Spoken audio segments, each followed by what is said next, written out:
Good morning and good afternoon. Welcome to another episode of Before Coffee. Let's get Rog on the call and start our Thursday. Oh, Hello. yeah, I'm here. Just give me a second to wake up here. Where you going? My chicken's trying to escape. Good day. Good day. Is this Hey, not? whatever it is today, Thursday. It is indeed Thursday. Hey, almost there. Perfect camera angle Is that perfect? for delivering whatever bullshit's happening today. Okay. Are you storied up? Yes, I am. All right. How come I see me twice, so the camera must be on me all the time now? And now it's on me. All right. Today on Before Coffee, 4 children and an adult injured in a knife attack in the French Alps. My eyes itch, my nose runs.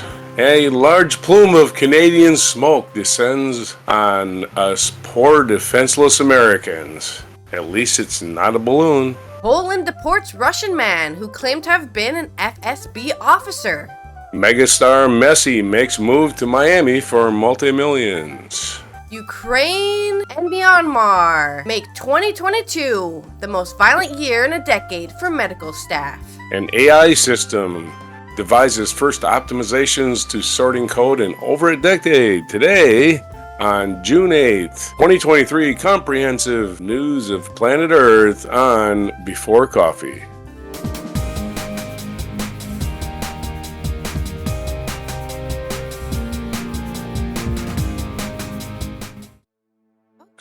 All right, let's go into our first story, and it's not very great for humanity.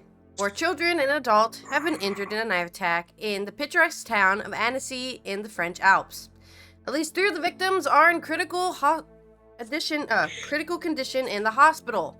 At about 9:45 a.m., a man armed with a knife entered a children's playground near the town's famous lake and attacked a group of children aged about 3 years old as they played, a security source and a local official told AFP. The French President Emmanuel Macron tweeted that it was an act of absolute cowardice and the nation was in shock. One witness, named as Nelly, told France Info Radio, "People were running, crying, panicking. It was horrible." No kidding. The Haute-Savoie MP Virginie Duby-Muller told BFM TV, "I'm horrified. Attacking children is abominable. It's unthinkable what happened here this morning in a place which is so calm and peaceful, a place loved by residents and tourists alike. We're shaken." National police, rather than anti-terrorist investigators, are heading the investigation. Police originally said 6 children had been injured. The French Interior Minister, Gerald Darmanin, tweeted that the suspect had been arrested thanks to the rapid reaction of security forces. Several people, including children, have been injured by an individual armed with a knife in a square in Annecy, he tweeted. France Info reported that the man was age 32, was carrying Syrian identity papers, and was an asylum seeker. Okay, that's convenient. BFM TV reported that the man had refugee status. The Prime Minister, Elizabeth Bourne, was traveling to the scene, and MPs in the National Parliament held a minute silence of the news of attack broke in the French media. Okay. I'm leaving that alone. Good story. Not gonna touch that with a 10-foot pole. Well, that's horrible. Yeah. Nothing else to say about it. Is that it? That's it. Short story. Okay, well, millions breathing hazardous air as smoke from Canadian wildfires streams south over U.S. In news that I can breathe and feel, smoke from Canadian wildfires. This is a story from AP, Jennifer Peltz and Rob Gillies. Smoke from Canadian wildfires poured into U.S. East Coast and Midwest on Wednesday, covering the capitals of both nations in unhealthy haze, holding up flights in major airports, postponing Major League Baseball games and promoting people to fish out pandemic-era face masks. Canadian officials asked other countries for additional help fighting more than 400 blazes nationwide that already had displaced 20,000 people. Air with hazardous levels of pollution extended into the New York metropolitan area, central New York State, and parts of Pennsylvania and New Jersey. Massive tongues of unhealthy air extended as far as North Carolina, Indiana, affecting millions of people. I can taste the air, Dr. Ken Schrumpf said in a Facebook post from Syracuse, New York, which was enveloped in an amber pall. The smoke, he later said by phone, even made him a bit dizzy.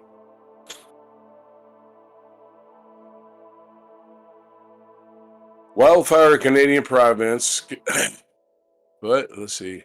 In Baltimore, Debbie Funk spotted a blue surgical mask as she and her husband Jack Hughes took their daily walk around Fort McHenry, a national monument overlooking the Patapsco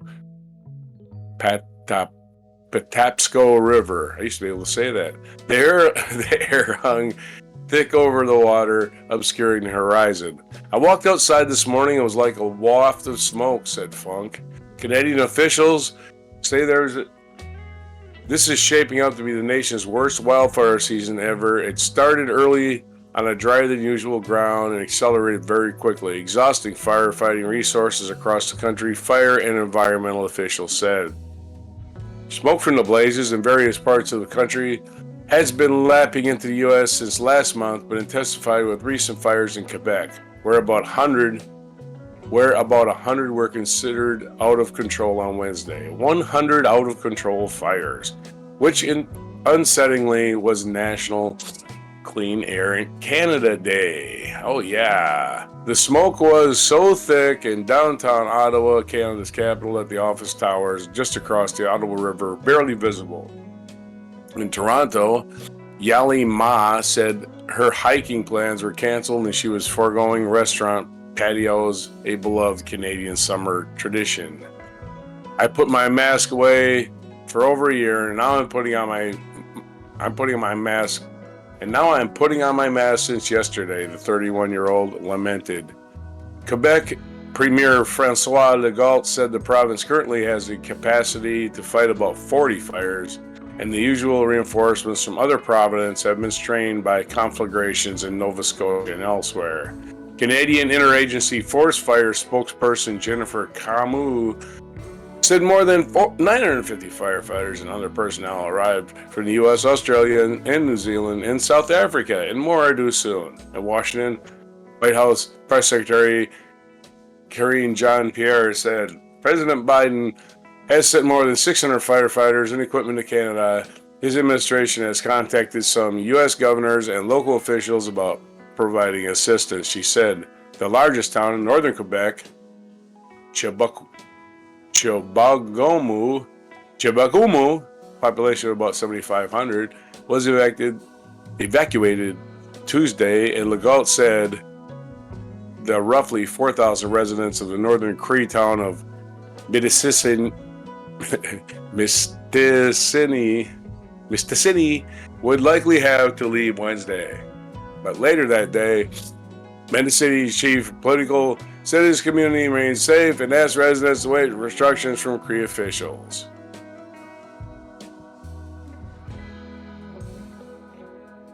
New York Governor Kathy Hochul said 1,095 masks will be available at state facilities. New York City closed beaches, and Mayor Eric Adams told residents to stay indoors as much as possible as smoke smudged out the skyline. Zoos in the Bronx and Central Park closed early and brought their animals inside. The Federal Aviation Administration paused some flights bound for LaGuardia Airport and slowed planes in New York Liberty and Philadelphia Airport because the smoke was limiting visibility. It also contributed to delayed arrivals at Dulles International Airport outside Washington, where heavy haze shrouded the Washington Monument and forced cancellations of outdoor tours. Major League Baseball put off games in New York and Philadelphia. Even an indoor WNBA game in Brooklyn was called off. On Broadway, Killing Eve star Judy Comer had difficulty breathing and left the matinee after 10 minutes. The show restarted with an understudy, show publicist said. In Central Park, the popular outdoor Shakespeare in a Park performances were put off through Friday. It is really, really smoky out there. In other words, it's smoky. Yeah, no kidding.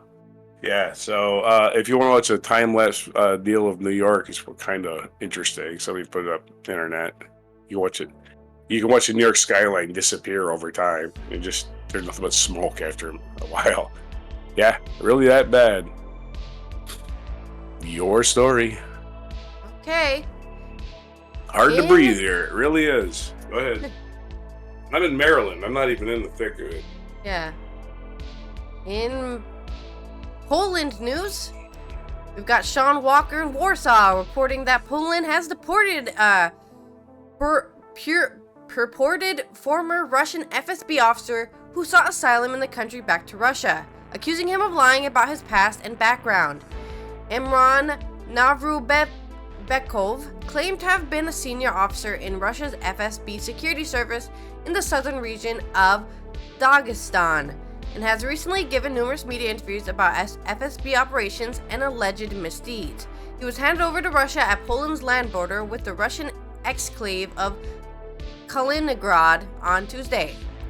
The move prompted an outrage from one of Navrubekhov's lawyers, who said he faced a risk of jail, torture, or worse back in Russia, and that the decision came as a surprise given that Poland is one of the most vocal critics of the Russian regime. A spokesperson for the Polish border guard confirmed in an emailed statement that Navrubekov was deported on Tuesday after it was found that he posed a threat to the defense, state security, or the protection of the public order, adding that he had been banned from entering Poland and the Schengen area for 10 years. The foreign citizen was deported from Poland to his country of origin, which is Russia, said the border guard statement. Navrubekov fled Russia in 2017, apparently as he was being prepared for an FSB mission to follow exiles in Turkey. After several years living in Europe without his name being public, last December he gave a long interview to Vladimir Osekin, founder of the organization Gulagu.net, which has worked extensively with defecting Russian soldiers. The video interview, which had been viewed almost 1 million times on YouTube, described Navrubekov as a 2022 version of Litvinenko, who had provided valuable information on the crimes of the Russian regime. Navrubekov subsequently spoke to various media outlets and said that he feared he may face consequences for his disclosures. Of course I am afraid. I know how they work. History says that in any case I will be killed, he told CNN in January. However, in mid-May, he was arrested by Polish authorities and told he would be deported. He was placed in a detention center while his appeal was processed, but his lawyers believed that they had until mid-August to appeal against the decision, and had lodged an emergency request for a hearing to prevent the deportation at a European Court of Human Rights on Tuesday morning. Before the appeal could be heard, news came that he had already been deported. Karina Moskalenko, a well-known Russian human rights lawyer who is part of the Navrubekov legal team, said she hoped Poland would face consequences for deporting a person who was at a significant risk of torture in his homeland. Other nations should know that they cannot deport people who have fled Russia back to Russia at the current time, she said. Polish authorities, in a statement released on Wednesday afternoon, said that they had carefully studied Navrubekov's case and found his story not to be credible. Polish Secret Service assessed Navrubekov as a person whose intentions and testimonies are unreliable and raise a real doubt about the reason for his presence in Poland. The biographical data provided by him, his described professional path, and the information he gave about Russia's activities turned out to be inconsistent in many places and also untrue or unverifiable, it continued. Osechkin, reached by telephone on Tuesday, said Navrubekov's story was complicated and difficult, and said he understood why Polish authorities had become suspicious of the Russian. Why not just lock him up? Why specifically send him back to Russia where he'll just get tortured and locked up? Why not just keep him in your I don't know. Very oh, you lied to us. They don't want to feed him. Yeah, we don't want to feed you. You lied to us. You're eating food of ours that we raised with our hands. Now get out of our country. Moskalenko said she could not comment on the nature of the Polish allegations, but accused authorities there of crude violation of human rights for deporting Nevuzbekov before the appeal process had been exhausted. Suddenly, in a huge rush, they pulled him out of the facility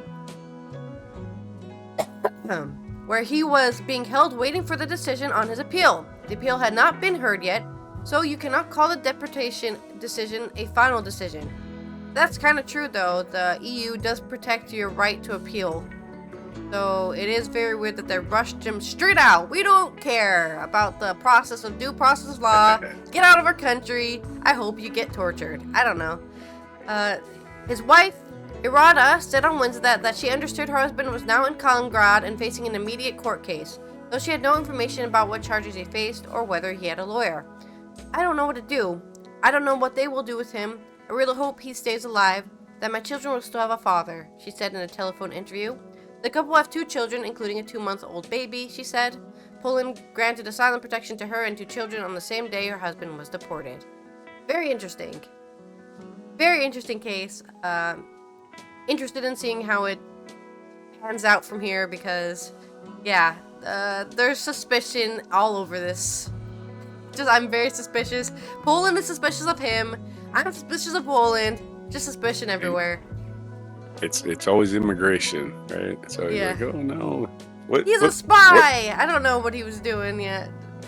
What part of the world do you belong with? And we'll send you there. That's the end of the story. Ready? Okay, and sporting news. Messi this is from ESPN. Messi chooses Miami football over, among others, Saudi club in a refreshing rejection of blood money. Lionel no Messi bias will here, make by the way, completely unbiased. Completely unbiased against the golfers just going, well, there were brutal killers last year, but gimme this year, you know? Yeah. You know, you gotta love the greed. But it isn't like he's slumming, and he's apparently making $35 million, and I think the highest salary currently in Major League Soccer in the U.S. is $8 million. Yeah. So it's a big jump for this league. But again, the best player in the world. Lionel Messi will be making a steady move to Major League Soccer side Inter Miami CF after his departure from Paris Saint-Germain. The Argentine superstar announced Wednesday. Messi made the announcement about his next club in an interview with the Spanish publication Mundo Deportivo and Sport MLS, later confirmed the proposed deal on social media. The 2022 World Cup winner was linked with a return to former club Barcelona, as well as possible move to Saudi Arabian club Al Hilal, but ultimately decided to join co-owner David Beckham, Inter Miami in MLS. I've made my decision that I'm going to Miami. I still don't have it agreed upon 100%, and a few things are needed. But we decided to continue my path there, Messi said. After winning the World Cup and not being able to return to Barcelona, it was my turn to go to the league in the United States to live football in another way and to enjoy the day-to-day more. Obviously, the same responsibility and desire to play well and do things well as always, but in a calmer way. In other words, we don't have soccer rights in Miami. Sources confirmed... Well, they don't. They have rights about other shit, though. Sources confirmed to ESPN's Jeff Carlisle that terms included option for part ownership of Inter Miami, but it would not be subsidized by the league as it was for Beckham in 2007. When Beckham moved to the LA Galaxy, he was given the option to purchase the MLS team for the discounted price of $25 million. ESPN also confirmed that a cut of revenue from the new subscribers to Apple's TV Apple TV's MLS Season Pass streaming service was part of the negotiation. Any agreement involving Messi and Adidas would strictly be between the player and the company and would certainly involve MLS. We are pleased that Lionel Messi has stated that he intends to join Inter Miami and Major League Soccer this summer, MLS said in a written statement. Although work remains to finalize a formal agreement, we look forward to welcoming one of the greatest soccer players of all time to our league. After Messi and Inter Miami made their announcements, Barcelona wished the Argentine star the best of luck in his new professional phase and said an offer was presented before Messi made a decision to move to MLS. Jorge Messi, the player's father and representative, informed club president John Laporta of the player's decision to join Inter Miami despite having been presented with a proposal from Barca in consideration of the desire of both FC Barcelona and Lionel Messi for him to once again wear Blaugrana. I guess it must be the name of their uniform. Blaugrana, Barca said in a statement. The Catalan club revealed the intention to work with Messi in the future to promote and a proper tribute from Barca fans to honor the footballer who has and always will be beloved by Barca. The arrival of Messi, 35, promises to be the biggest signing in the 27-year history of MLS, rivaled only by the signing of the previously mentioned Beckham. His signing will also a major boost for Miami team that sits bottom of the Eastern Conference and last week dismissed coach Phil Neville. I've actually heard of him. What would MLS look like with Lionel Messi at David Beckham's Inter Miami? Luis Miguel Echeverri believes Lionel Messi's potential arrival in MLS and Inter Miami will revolutionize the game in the U.S. Miami's reportedly held talks with Tata Martino about taking the managerial role there. Martino is a former manager for Argentina and for Barcelona, having worked with Messi on both teams. Barcelona repeatedly stated their desire for Messi to return to Catalan club, but sources told ESPN's Jody Blanco that despite Barca's efforts to adjust their payroll to make more move work financially, Messi opted not to wait any longer and ruled out his former club as a destination for next season. So here we are, big name, moving on, getting the big money to play soccer in the U.S. Alongside, Messi scored 32 goals in 75 games in all competitions for PSG, as well as recording 35 assists. His stint at PSG came alongside other accomplishments too. In December, Messi led Argentina to win the 2022 World Cup, ending his wait for the only major honor to have eluded him in his career. He was then named the Men's Footballer of the Year, the Best FIFA Football Awards in February, his second time winning the award, adding to his record 7 Ballon d'Or trophies. Okay, that should do it for that story. Yeah, I mean, it's really interesting. It must be for the money, right? Because soccer is just not popular. Or it's not for the fame. He's already famous. Right? No, it's not. Soccer I don't think it's for the money. It's not popular in the U.S. Nobody really watches it.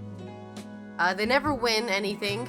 So, It's not just for the money, because he definitely could have got more from Saudi. Definitely. Well, that's what I'm saying. Maybe he wants the money and like the still Western values or whatever of the U.S., right? Saudi would be a totally different culture to get used to, right? If you took the money there. Yeah, and he is from this hemisphere too. He's from South America. Yeah. And there is a large Argentine population in Florida, as there is with every Latin America. Country in it's Florida. Definitely more of a place for him than Saudi Arabia. I would think so, especially if you like seeing women. Well, good luck Miami Messi, Beach. Messi in Miami, as we're gonna call it now. Good luck for him. Miami Beach or Saudi Arabia? Miami Beach or Saudi Arabia? Bikinis or burqas? I don't know. You go. In global development news, this is a article from Vervonkika Strzenicka at The Guardian and sponsored by the Open Society Foundation. We're going to talk about how Russian attacks on medical facilities in Ukraine made 2022 the most violent year in a decade for hospitals and health workers operating in conflict zones, according to a new report by a coalition of humanitarian organizations. With 750 reported attacks in 2022, Russia set a 10-year record, according to the Safeguarding Health in Conflict Coalition, which includes Human Rights Watch and the Johns Hopkins Center for Humanitarian Health. More than half of the 1,989 attacks on health facilities and workers reported globally took place in Ukraine and Myanmar. Of all places, under international law, attacking or interfering with medical services during an armed conflict is a war crime. The scale of destruction in Ukraine is mind-boggling. There is not a day without a facility being impacted, said Christina Wille, one of the report's authors. I've been looking at the data like this for years, and I can hardly believe my eyes. Some of the attacks appeared to target medical facilities deliberately, Willie said, while others were due to indiscriminate use of explosives in civilian areas. Ukrainian healthcare workers are also the most affected by killings and kidnappings, although those in Myanmar were the most impacted by arrests. Russia's behavior in Ukraine was not unique, said Wille, but it was distinguished by its scale and intensity. For example, we've also seen very violent moments in the occupied Palestinian territories in 2021. But that was 11 days, not over a year. Oh. Contempt for the law is contagious, said Len Rubenstein, chair of the coalition and a professor at Johns Hopkins University. When you see that someone can get away with attacking hospitals and healthcare, you're encouraged to do it. Russia faced no consequences for targeting hospitals in Syria, and now assaults on hundreds of Ukrainian hospitals follow. As well as Ukraine, the report noted arrests and imprisonment of medical staff in retaliation for providing health services to dissidents. In Myanmar and Iran, 183 doctors were affected. We have seen in Iran and Myanmar that when political demonstrators are violently crushed, medical staff providing healthcare to demonstrators are arrested. This was also a problem in the U.S. back during the protest against, black murder of black people by police violence, right? A lot of people who are just providing first aid, giving people water, were arrested. Hey, you can't do that. Actually, it's completely my right as a medical professional to help anybody in need, no matter whose side they're on.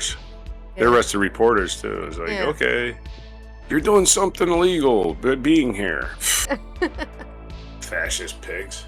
The global situation is not set to improve in 2023 as attacks in Ukraine are not subsiding and new conflicts appear. The war in Sudan started in April and has brought the country's allegedly already struggling healthcare system to near collapse, with hospitals and clinics looted and bombed and medics kidnapped. I got rid of my medical ID when I was fleeing Khartoum, said Mohammed Issa, Secretary General of the Sudanese American Physicians Association.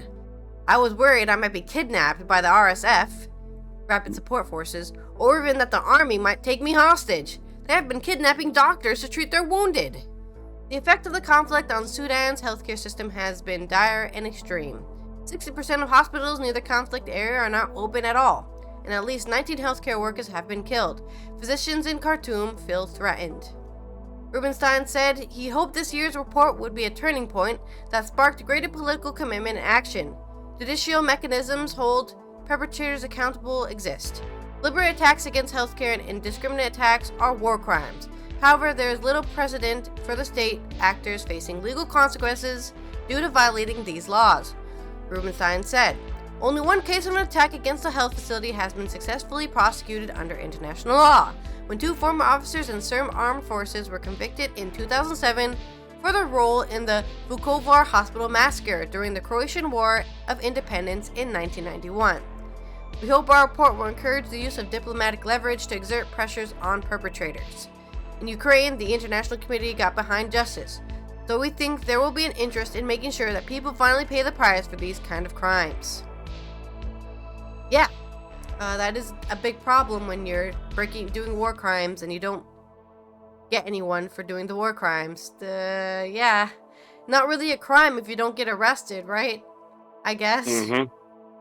So, Not that they can arrest anyone, but of course this is coming from Russia, who doesn't consider the International Court of Justice a real, a real organization. So Protesting anything in Russia will just get you arrested. yeah, you can't arrest me, not even the real police. Oh, your story. Okay, and techno nerd news. Hopefully we'll get through this. AI system devises first optimizations to sort code in over a decade. Having trouble with the first big word. That's not good. This is by John Timmer of artstechnica.com. Anyone who has taken a basic computer science class has undoubtedly spent time devising a sorting algorithm, a code that will take unordered lists of items and put them in ascending or descending order. It is an interesting challenge because there are so many ways of doing it. Because of this, people have spent a lot of time figuring out how to do this sorting as efficiently as possible. Sorting is so basic that algorithms are built into most standard libraries for programming languages.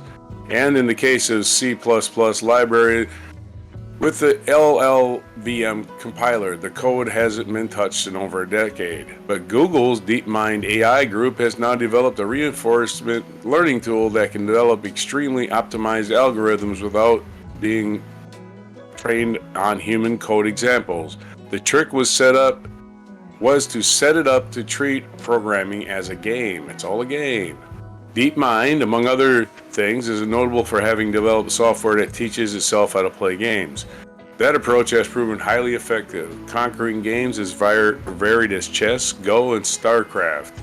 While the details vary depending on which game it's tackling, the software learns by playing itself and discovers options that allow it to maximize the score. Because it isn't trained on games that humans play, the DeepMind system can discover approaches to the games that humans haven't thought of. Of course, since it's always playing against itself, there are cases where it has developed blind spots that humans can exploit. This approach is very relevant to programming. Language models write effective code because they have seen plenty of human examples, but because of that, they're unlikely to develop something that humans haven't done previously. If we're looking to optimize well-understood algorithms like sorting functions, then basing something on existing human code is at best going to get you equivalent performance. But how do you get an AI to identify a truly new approach? The people at DeepMind took the same approach as they had with chess and Go. They turned the code optimization into a game.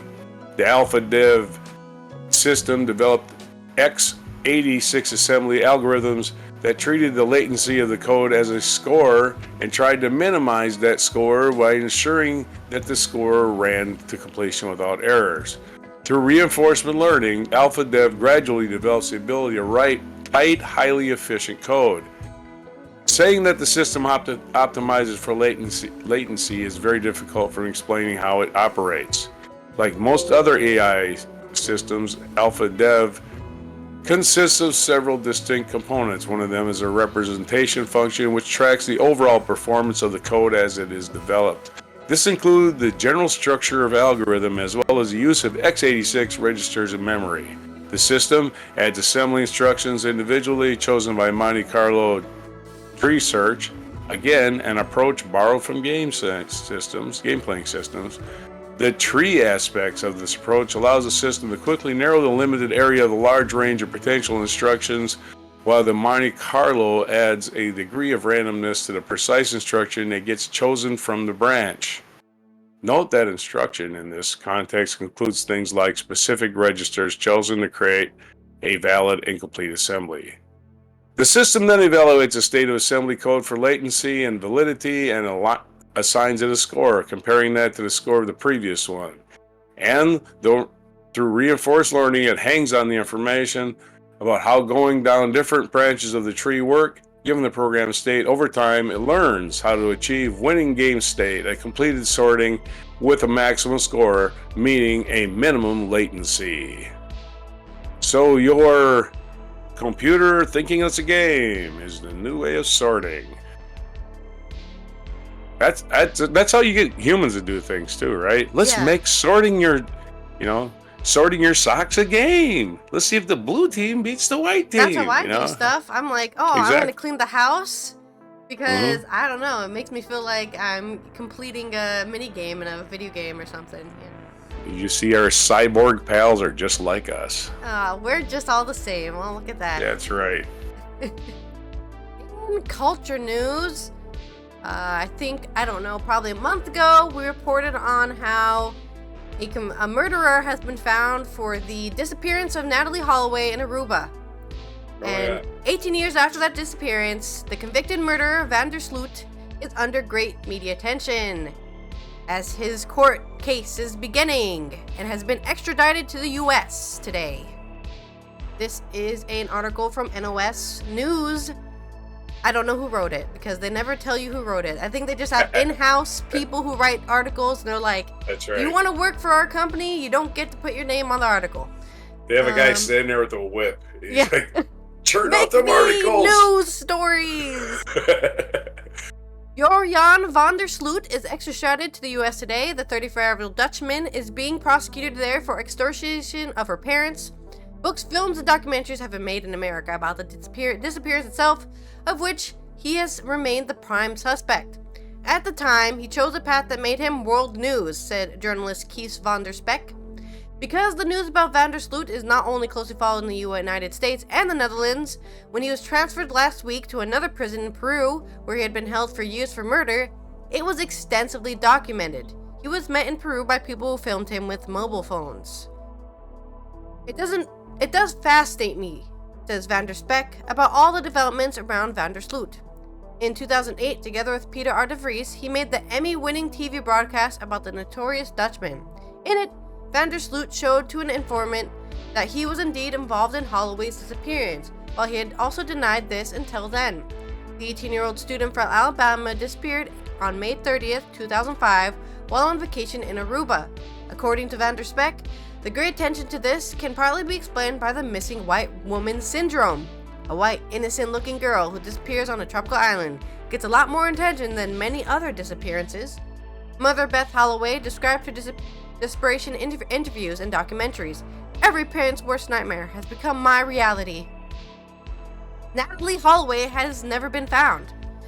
Van der Sloot stated in front of hidden cameras that she had started shaking and had become unconscious after a night out.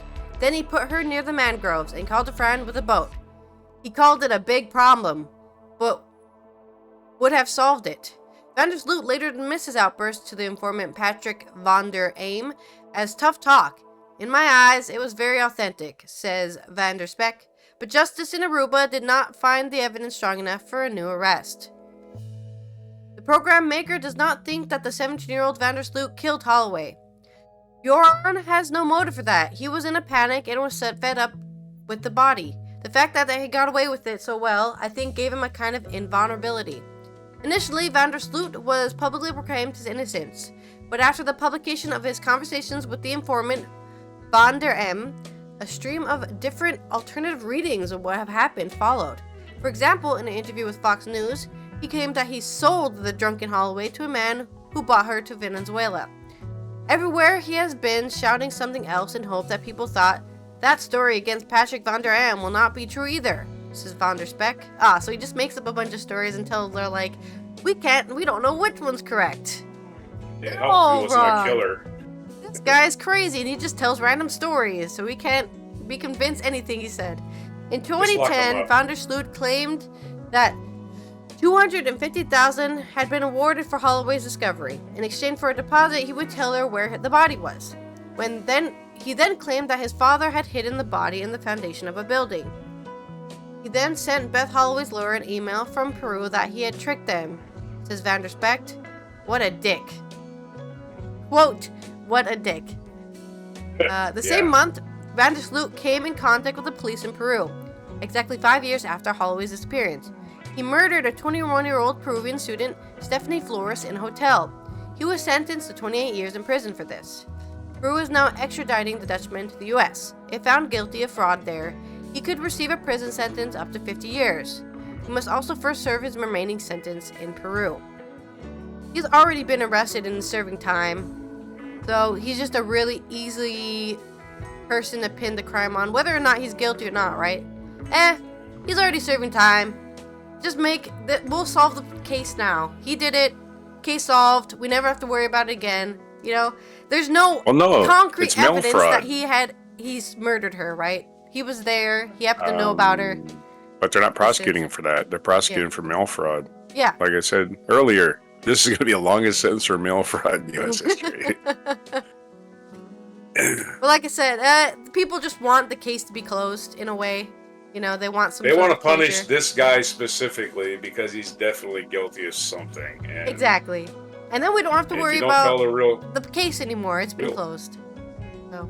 Well, again, what are we going to do? We're going to go around arresting people that we have no proof. At least we got somebody. Right? Yeah, exactly. A lot of murders go unsolved completely. So by strangers, you know. Usually people that kill you know you. That's just police statistics. Yep. Either way, that's the end of that story. We'll see how the course deliberates in the next 15 years, and on to this day in history. Have a nice stint in the Gray Bar Hotel, you scumbag.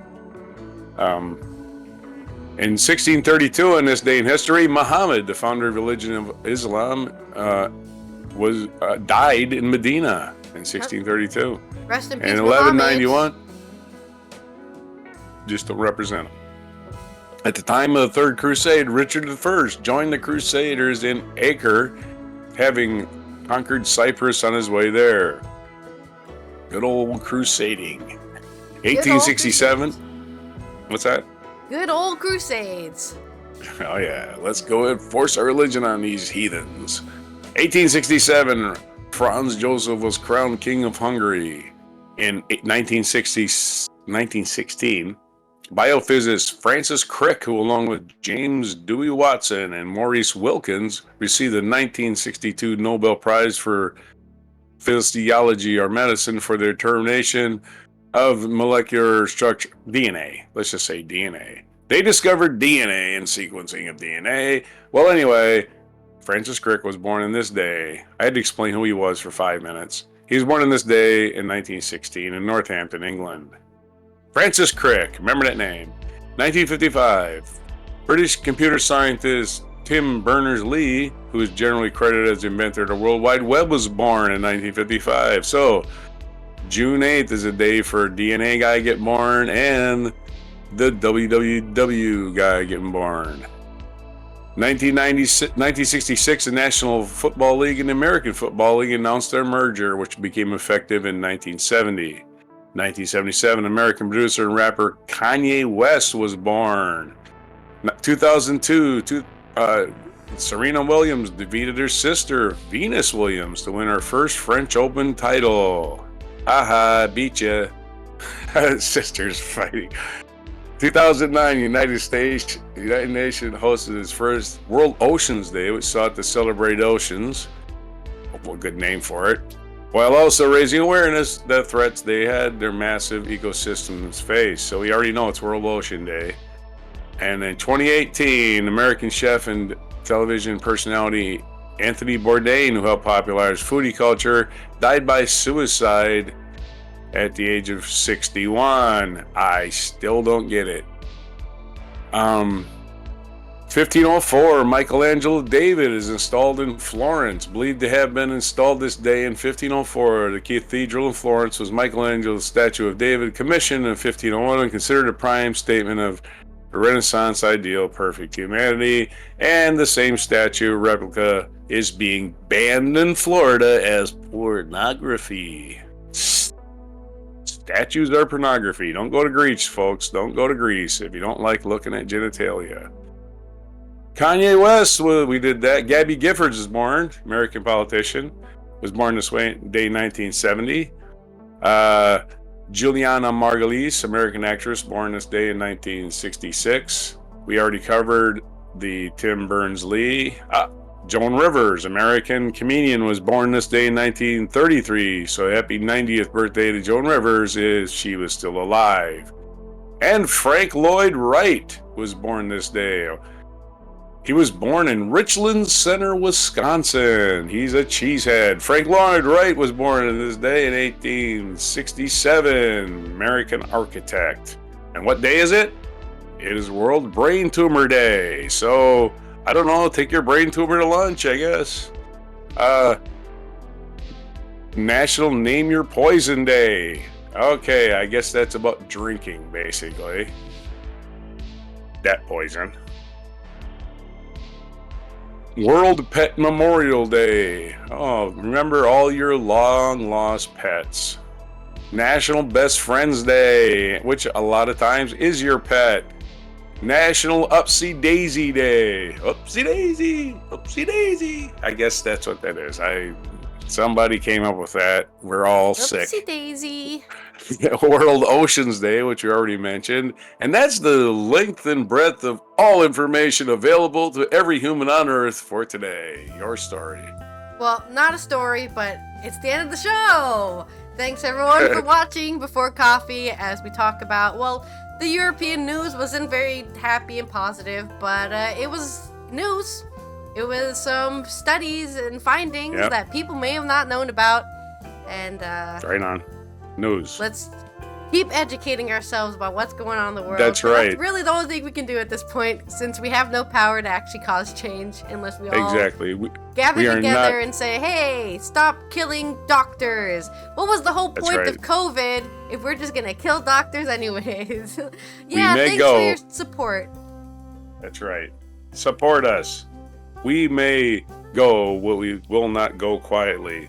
And this is Roger, out here in the United States, just trying to breathe on June 8th, 2023 edition of the Comprehensive News of Planet Earth, Before Coffee.